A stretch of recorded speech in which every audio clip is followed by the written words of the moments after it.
नमस्कार भाई और बहनों, आशा करते हैं आप सब लोग बहुत अच्छे हैं। कोई भी इंसान धार्मिक है या नहीं है, या किसी को हम धार्मिक मानते हैं या नहीं है, ये सिर्फ उसकी संपादित कार्य से निर्धारित नहीं होता है, उसके लक्षण भी होते हैं। लक्षणों से हम लोगों को पता चल जाता है कि एक्चुअली उसकी नेचर किस तरीके का है।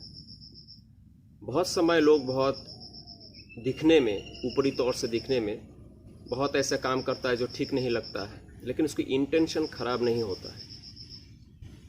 और बहुत समय लोग बहुत अच्छे काम करते दिखता है, बहुत बढ़िया है, लेकिन उसके पीछे उसकी इंटेंशन खराब हो सकता है। प्लस किसी भी इंसान की जो अपनी कैरेक्टरिस्टिक है, उसकी अपनी व्यक्तिगत जो संस्कार है, उसकी चिंताधाराएं हैं, उसे वो किसी न किसी रूप में अपने जो व्यावहारिकता है, लक्षण है, उसके द्वारा वो प्रतिफलित करते हैं। कोई इंसान अगर उसे पकड़ पाता है तो उसकी ओरिजिनल नेचर समझ पाएंगे, और अगर पकड़ नहीं पाता है तो वो इंसान जैसा दिखाने की चेष्टा कर रहा है, लोग उसे वैसे ही देखेगा। तो आज की इस चैप्टर में हम लोग देखने का चेष्टा करेंगे कि धर्म के लक्षण क्या क्या है। श्लोक है, धीति क्षमा दम अस्तयम शौचम इंद्रिय निग्रह धी विद्या सत्यम अक्रोधम दशकम धर्म लक्षणम। तो धर्म के ये 10 लक्षण दिखाए गए। पहला वाला है धीति। धीति माने धैर्य। धैर्य रखना बहुत ज़रूरी है, विशेष करके एक धार्मिक इंसान के लिए। तो कोई इंसान धार्मिक है या नहीं है, उसके धैर्य की मात्रा से सर्वप्रथम पता चल जाएगा। हो सकता है वो धार्मिक बनने की शुरू में चेष्टा कर रहा हो, तो उसकी धैर्य थोड़े समय तक रहेगा, उसके बाद हो सकता है टूट जाएगा। लेकिन अगर वो इंसान धैर्य रखने की चेष्टा ही नहीं करता है, तो हमें पता चल जाएगा कि वो इंसान धार्मिक प्रवृत्ति की है ही नहीं। धैर्य क्यों जरूरी है? धर्मस्य सूक्ष्मा गति। धर्म की जो गति है वो सूक्ष्म है। जैसे रात को हम लोग दही जमने के लिए रख दिए जोरन डाल के, सुबह जमेगा। अगर हम लोग स्टार्टर डालने के बाद रात भर देखते रहेंगे, हिलाएंगे, तो दही जमेगा नहीं। और पापस्य कुटिला गति, धर्मस्य सूक्ष्मा गति, मतलब धीरे धीरे धर्म में ट्रांसफॉर्मेशन आता है।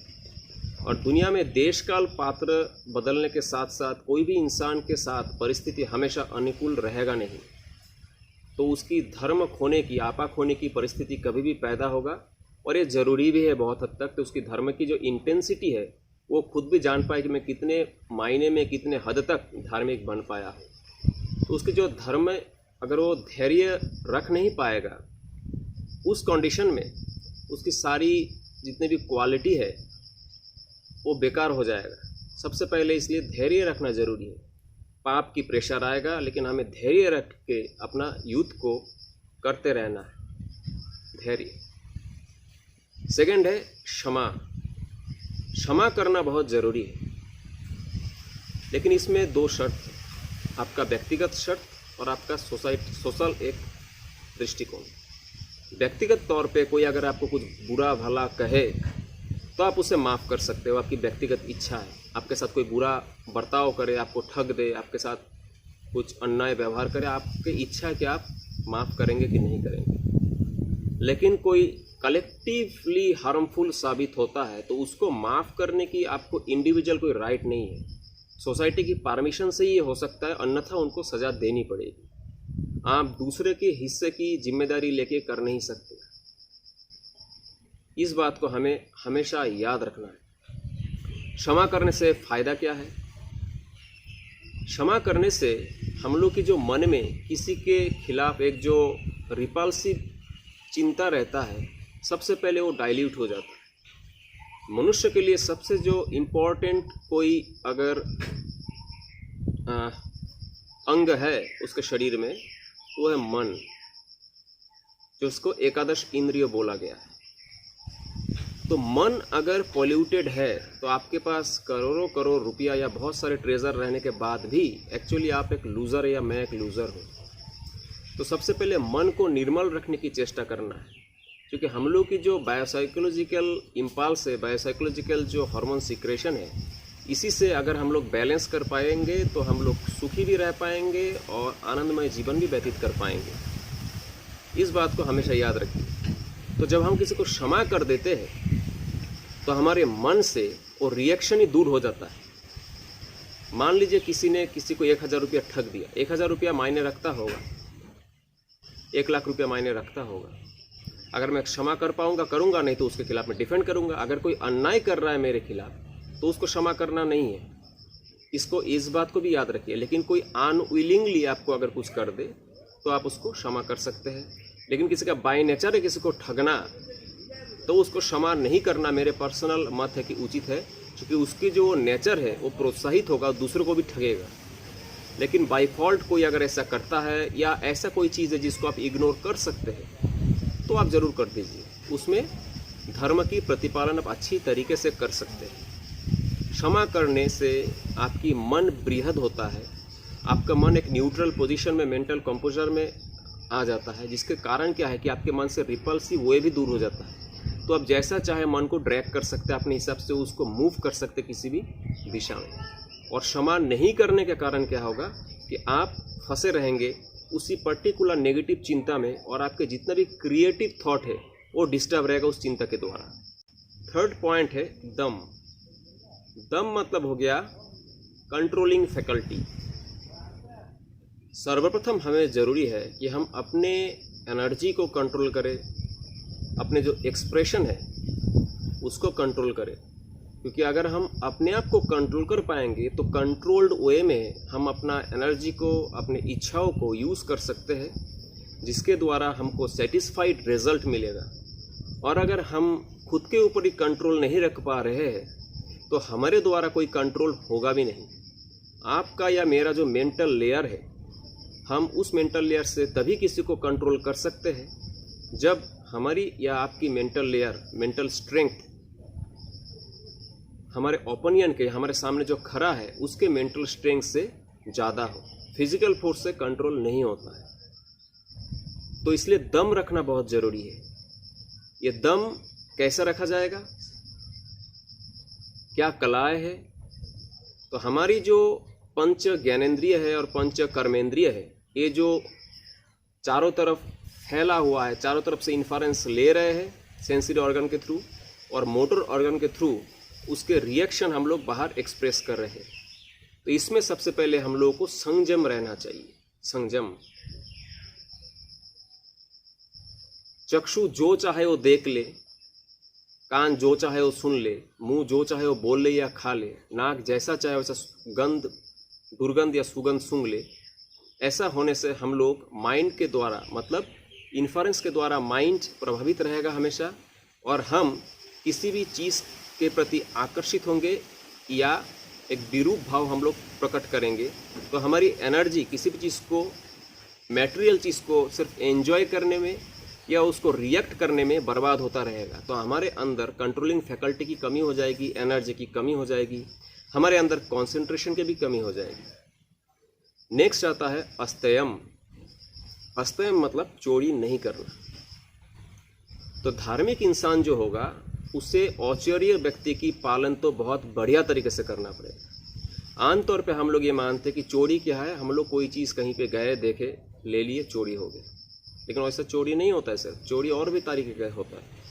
जैसे मान लीजिए आपने कहीं गए और आपको कोई चीज़ बढ़िया लगा, लेकिन वहाँ पे बहुत लोग प्रेजेंट हैं, चक्षु लज्जा के कारण या अपने रेपुटेशन हैम्पर होगा, इसके डर से आपने वो चीज़ चोरी नहीं की, लेकिन मन ही मन उस चीज़ को आपने ग्रहण कर लिया। ये चीज़ मुझे चाहिए, इसको मैं लूँगा, या मुझे पास रहना चाहिए। तो आपने उस चीज़ के प्रति आकर्षण व्यक्त कर दिया, तो आपने मेंटली उस चीज़ को हरण कर लिया। दूसरा एक चोरी है, आप मान लो किसी को उसके हिस्से की जो चीज़ है उसको मिलने ना देना। आपने खुद भी नहीं लिए, लेकिन उसको हिस्से का भी आपने मिलने नहीं दिया। जैसे मान लीजिए आपके साथ किसी का झगड़ा हो गया, तो या किसी का कोई चीज़ देख के आपको बहुत आकर्षण पैदा हो गया, तो आप अभी इस प्लानिंग में लगे हैं कि वो चीज़ उसके पास भी ना रहे। मेरे पास नहीं आया ठीक है, लेकिन उसके पास भी ना रहे। तो आपने ऐसा कुछ चक्कर चलाए, मैंने ऐसे कुछ चक्कर चलाया जिसके कारण क्या हुआ कि वो इंसान उस संपत्ति से अपना हाथ धो बैठे। हमने तो नहीं लिया लेकिन उससे हरण करवा दिया। इसको भी हम लोग को माइंड में रखना है। एक तरीके का चोरी ये भी है कि आपको जिसको जो हिस्सा देना है आपने नहीं दिए, आपने उससे कुछ लिया नहीं फिजिकली, लेकिन उसको जो हिस्सा आपको देना चाहिए था सेवा लेने के कारण उसने उसको आपने दिया नहीं। जैसे बहुत लोग रेलवे में सफ़र करते हैं,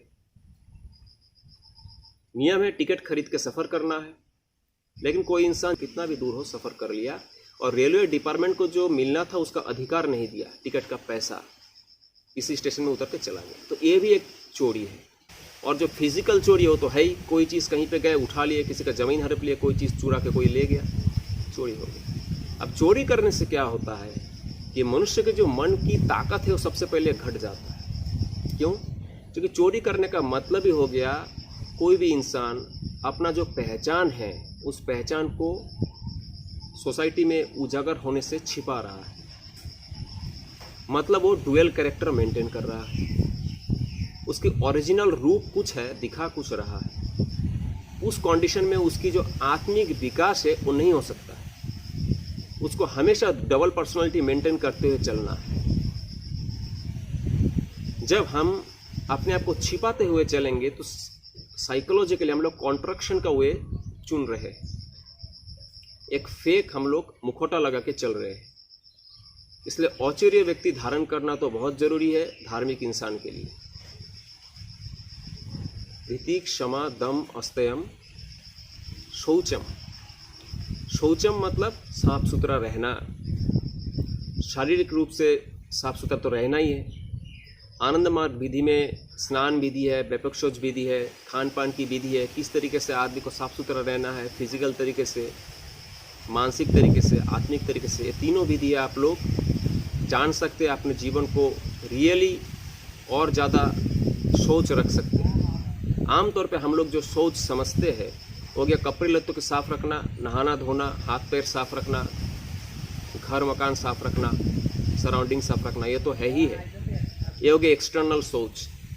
और जो इंटरनल सोच है हो गया मानसिक रूप से सोच का पालन करना। मानसिक रूप से हम लोग सोच पालन करेंगे। इसके लिए सबसे सर्वप्रथम हमें क्या करना पड़ेगा?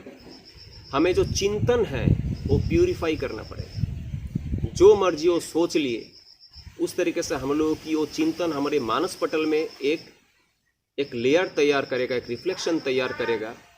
उस रिफ्लेक्शन का प्रभाव से हम लोग की बायोसाइकोलॉजिकल डिसऑर्डर पैदा होगा और हम लोग एक बैलेंस माइंड कभी भी ऑक्यूपाई नहीं कर पाएंगे और हमेशा दुखी रहेंगे।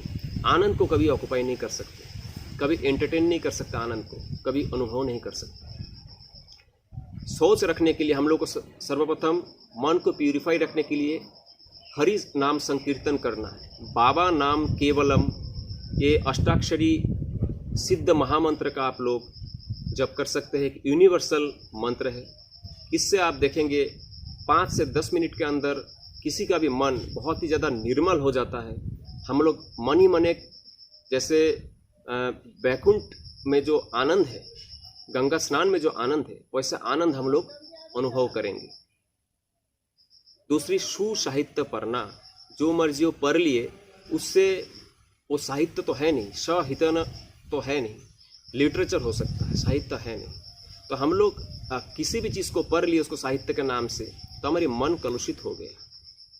कोई भी गाना सुन लिए, मन कलुषित हो गया।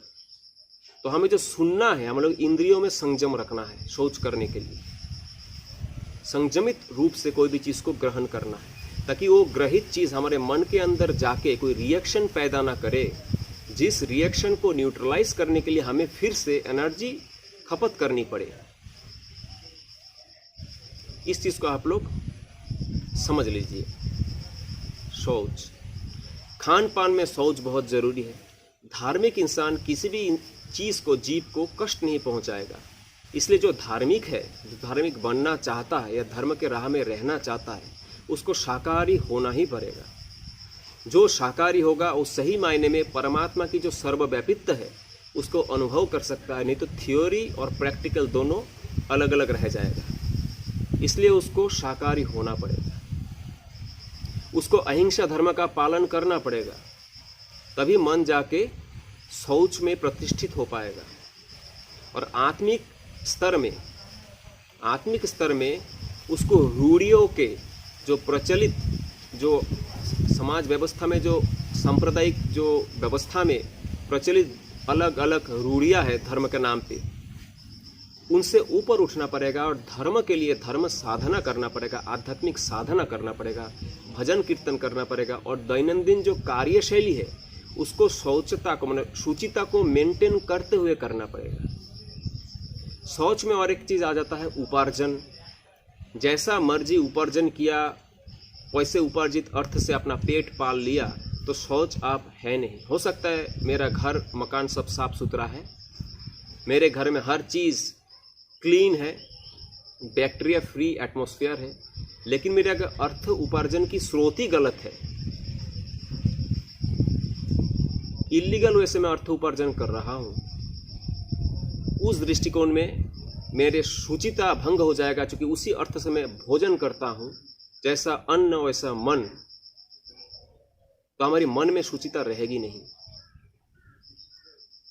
अर्थ उपार्जन की जो अलग अलग क्रम है, जो आदमी को अवॉइड करना चाहिए जहाँ तक संभव हो, उसके बारे में अलग वीडियो में मैं डिस्कस करूँगा। अब शौच रखना बहुत ज़्यादा जरूरी है। इंद्रिय निग्रह, इंद्रिय मतलब हम लोग की ज्ञानेंद्रिय, कर्मेंद्रिय, जो मैं पहले भी थोड़ा बोल दिया हूँ। इंद्रिय में कंट्रोल करना हम लोग के लिए बहुत ज़्यादा ज़रूरी है। इस कंट्रोल के अभाव में ही हम लोग अधार्मिक हो जाते हैं।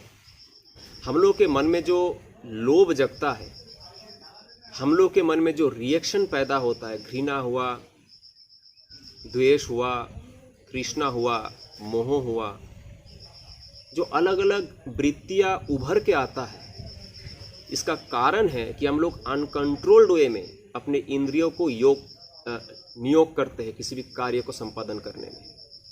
इंद्रियों को अनकंट्रोल्ड वे में हम लोग व्यवहार करते हैं, जहाँ से जो मर्जी आ रहा है हमारे अंदर घुसे जा रहा है। भगवान बुद्ध ने इंद्रिय निग्रह के ऊपर एक बहुत ही सुंदर श्लोक दिए। चक्षुना संवरो साधु, साधु सोतेन संवरो, घानेन संवरो साधु, साधु जिह्वाय संवरो, कायेन संवरो साधु, साधु वाचाय संवरो, मनसा संवरो साधु, साधु सब्बत्थो संवरो, सब्बत्थो संवरो भिक्षु सब्ब दुख पमुच्यते।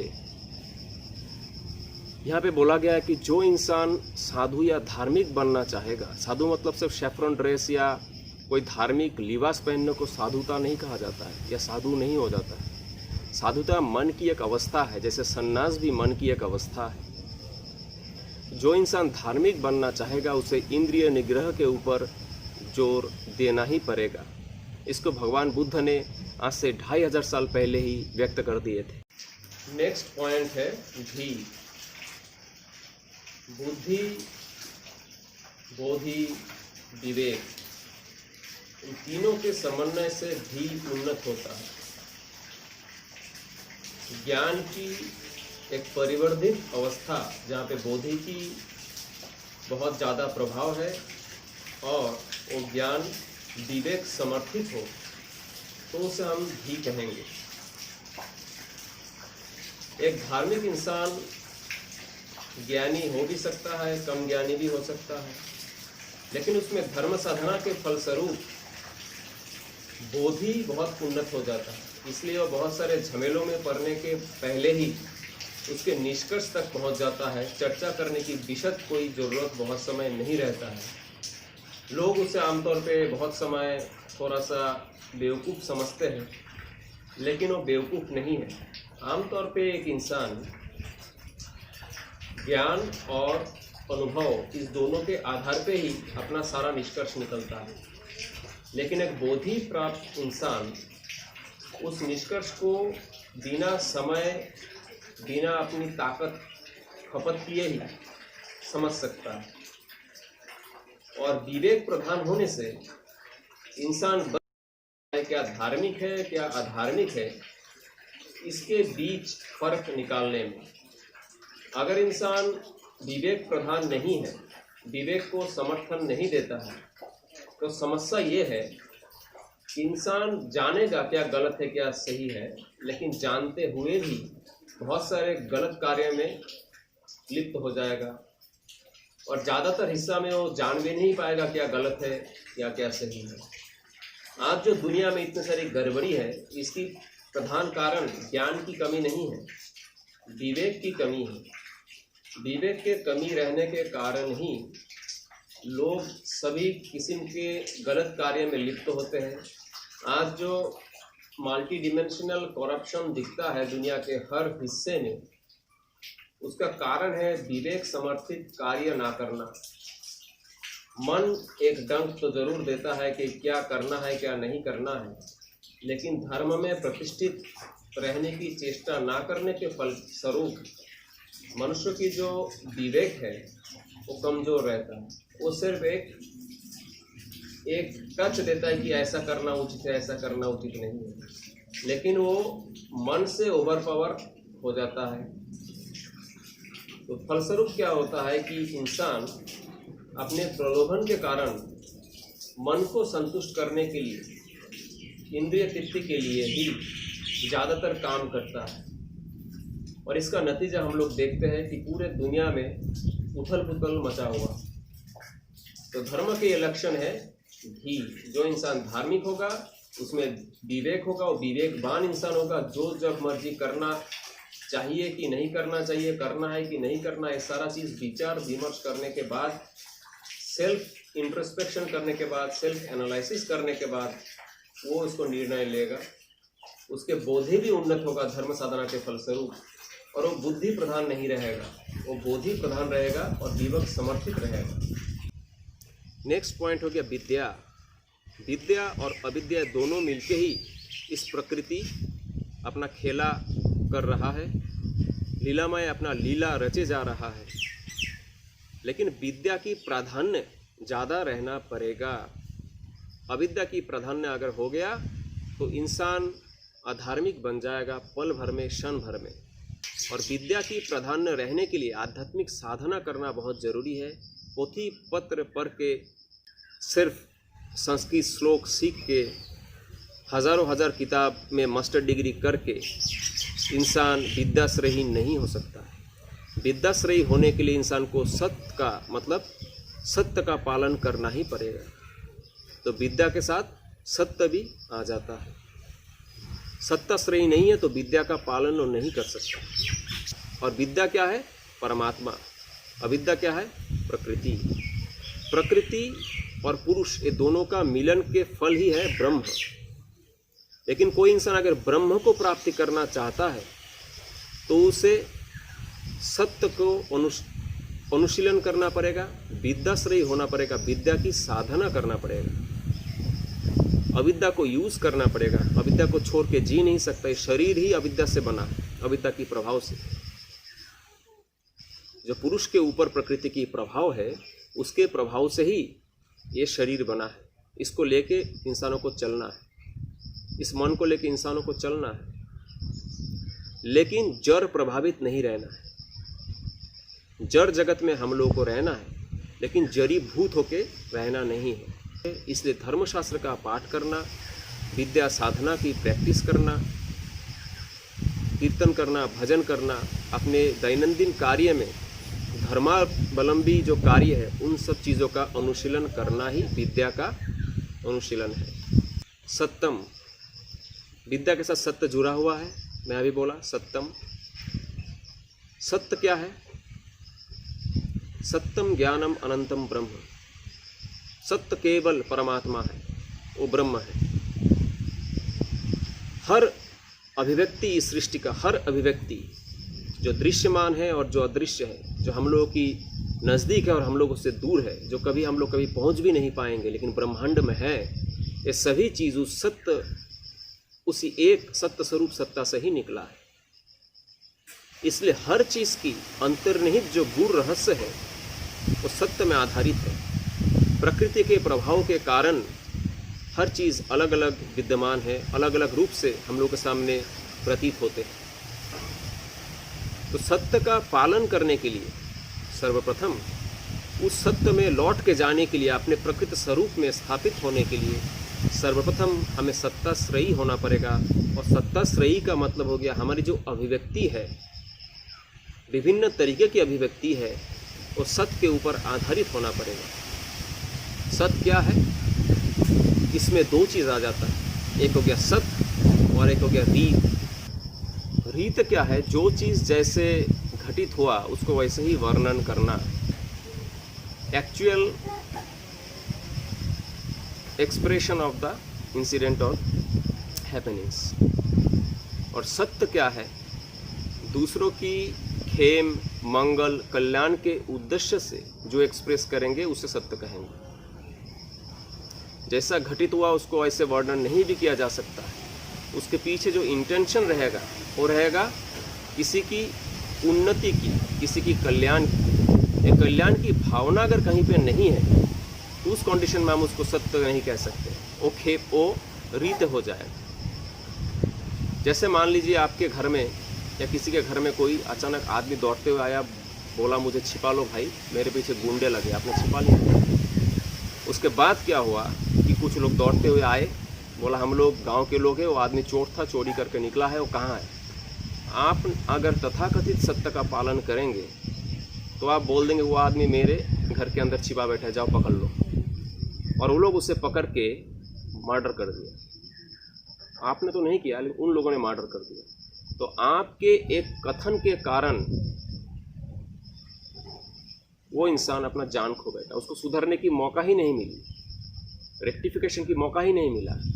उचित आपको यह था कि आप उसको पुलिस को इन्फॉर्म करते, उसको सज़ा ज़रूर मिलनी चाहिए, लेकिन जान गंवाने के बाद आदमी को सुधरने का मौका ही नहीं मिलता है। तो उसे हम सत्य नहीं कहेंगे, उसे हम रीत कहेंगे। कोई इंसान जितना ज़्यादा असत्य का पालन करेगा उतना ही वो प्रकृति में लिप्त होता जाएगा और पुरुष से दूर होता जाएगा। उस इंसान को कभी भी मोक्ष मुक्ति प्राप्त नहीं हो सकता। सत्ताश्रयी होना धर्म के बाकी लक्षणों में, बाकी अध्यायों में प्रतिष्ठित होने का एक सर्वप्रथम गुण है। इंसान में कितना भी गुण हो, कम हो, अधिक मात्रा में हो, लेकिन वो इंसान अगर सत्ताश्रयी नहीं है तो ना केवल उसके अपने व्यक्तिगत जीवन को नुकसान पहुंचाएगा, बल्कि सामूहिक जीवन को भी नुकसान पहुंचाएगा। आज जो हम लोग सामाजिक जीवन में इतने करप्शन देखते हैं, करप्शन कहाँ से आ रहा है? ऊपर माहौल से।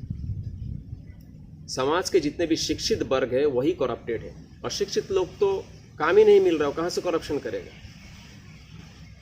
उसके जीवन में सत्य का पालन नहीं हो रहा है, इसलिए उस सिर्फ सत्य का ना पालन होने के कारण ही समूचा विश्व आज अपरिसीम मात्रा में अलग अलग तरीके से भुगत रहा है, सिर्फ एक सत्य की अभाव में।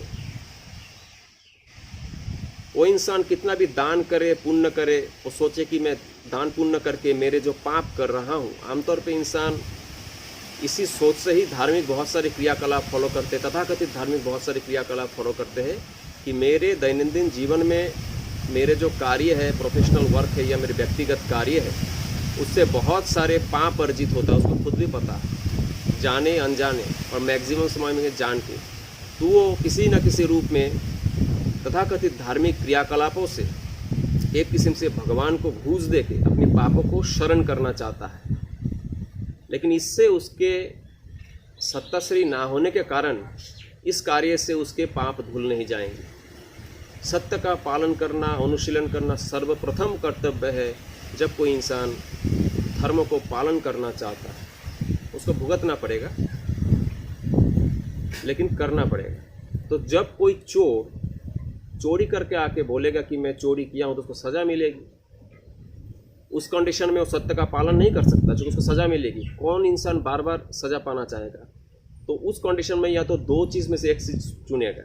धर्म में रहना है तो सत्य को चुन लेगा, सत्य को चुनेगा तो ऑटोमेटिक उसकी चोरी करना, एडल्टरेट प्रैक्टिस करना, करप्शन करना छूट जाएगा। या तो अपने लोभ के कारण, अपने वृत्तियों के प्रभाव के कारण असत्य को चुनेगा। असत्य को चुनेगा तो सत्य से दूर हो जाएगा।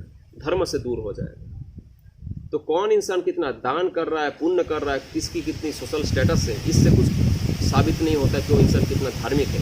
कोई इंसान सन्यासी है, ब्राह्मण है, पादरी है, या कोई बहुत बड़ा मोहल्ला है, बहुत लोग उसको समाज में मानता है, कुछ नहीं साबित होता। वो इंसान सत्ताश्रयी कितना है ये साबित करता है कि वो इंसान धार्मिक है कि नहीं, या धार्मिक बने रहने की या धार्मिक बनने की चेष्टा कर रहा है कि नहीं।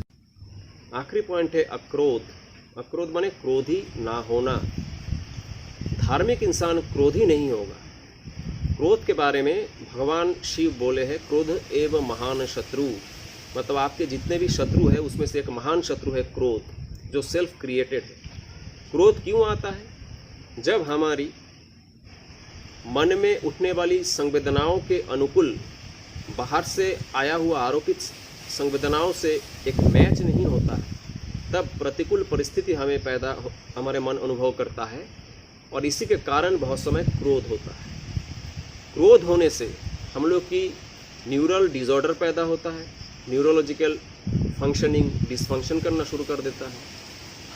हम लोगों की चेहरे में खून की प्रभाव अत्यधिक मात्रा में बढ़ जाता है, जिसके कारण क्या होता है कि हमारे हृदपिंड में भी प्रभाव बहुत ज़्यादा पड़ता है, हमारे शरीर पल्स खोने लगता है, हमारी याददाश्त खोने लगती है, हमारे जो बिहेवियर है उसमें कंट्रोल होने लगते हैं। हम लोग जो नहीं करना चाहते हम लोग वो कर डालते हैं।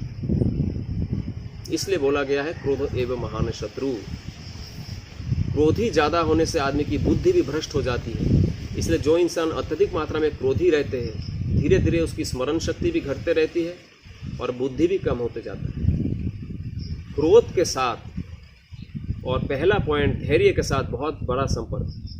जो आदमी धैर्यवान होगा उसमें क्रोध नहीं होगा। जो आदमी क्रोधी होगा उसमें धैर्य नहीं रहेगा, आपा नहीं रहेगा। तो क्या इंसान क्रोधी नहीं होगा? होगा। क्रोध को भी 3 किस्म से हम लोग बांट सकते हैं, सात्विक क्रोध, राजसिक क्रोध और तामसिक क्रोध। तामसिक क्रोध हो गया अपने स्वार्थ को सिद्ध करने के लिए, जो निकृष्ट स्वार्थ है उसको सिद्ध करने के लिए, या अपने व्यक्तिगत किसी भी स्वार्थ के लिए हम क्रोध दिखा के जबरदस्ती किसी भी चीज़ को हासिल किए, तामसिक क्रोध। राजसिक क्रोध जैसा सचराचर किसी भी चीज़ के लिए हम लोग कर रहे हैं, अन्याय के प्रतिवाद में, या किसी के हेल्प में, या किसी को डिस्ट्रॉय करने के लिए। उसी ढंग से सात्विक क्रोध भी। सात्विक क्रोध है आप धर्म की रक्षा करने के लिए जो क्रोध करेंगे। आपके मन में क्रोध है नहीं, ना ही किसी व्यक्ति या किसी चीज़ के प्रति आपके मन में गुस्सा है या कोई अलग विरूप भाव है, लेकिन धर्म को रक्षा करने के लिए आपने क्रोध को धारण किया, ताकि वो इंसान धर्म के रास्ते से विचलित ना हो और धर्म अपने स्थान में रह पाए। उसको बोलेंगे सात्विक क्रोध। तो जब देखेंगे कहाँ पे कहीं अत्याचार हो रहा है, अनाचार हो रहा है, तब इंसान इसी सात्विक क्रोध को साथ में लेके धर्म को पालन करने के लिए क्रोधी होकर उस परिस्थिति के खिलाफ कूद पड़ेगा, उस अनैतिक और धार्मिक इंसान के खिलाफ युद्ध जंग छीड़ देगा। इसे क्रोधी होना पड़ेगा, लेकिन उसमें डिफरेंस, उसमें अलग अलग पार्ट। तो धर्म के ये 10 लक्षण हैं: धीति, क्षमा, दम, अस्तयम, शौचम, इंद्रिय निग्रह, धी, विद्या, सत्यम, अक्रोधम, दशकम, धर्म लक्षणम। ये अगर 10 लक्षण किसी के व्यवहार में मिल रहा है तो समझ लीजिए कि वो इंसान धार्मिक है। और अगर नहीं मिल रहा है तो इंसान कितना भी प्रतिष्ठित समाज में क्यों ना हो, इन लक्षणों के आधार पर उसको धार्मिक कहा नहीं जा सकता। इन पॉइंटों की विशद रूप से व्याख्या तो संभव नहीं है वीडियो के माध्यम से, लेकिन आप लोग धर्म के मामले में, धर्म के बारे में डीपली ज्ञान अर्जन करना चाहते हैं तो मैं आप लोगों से रिक्वेस्ट करूंगा, आनंद मार्ग प्रचारक संघ के लिटरेचर आप लोग पढ़िए, जो भगवान श्री श्री आनंद मूर्ति जी के दिया हुआ उत्कृष्ट धार्मिक स्क्रिप्चर है।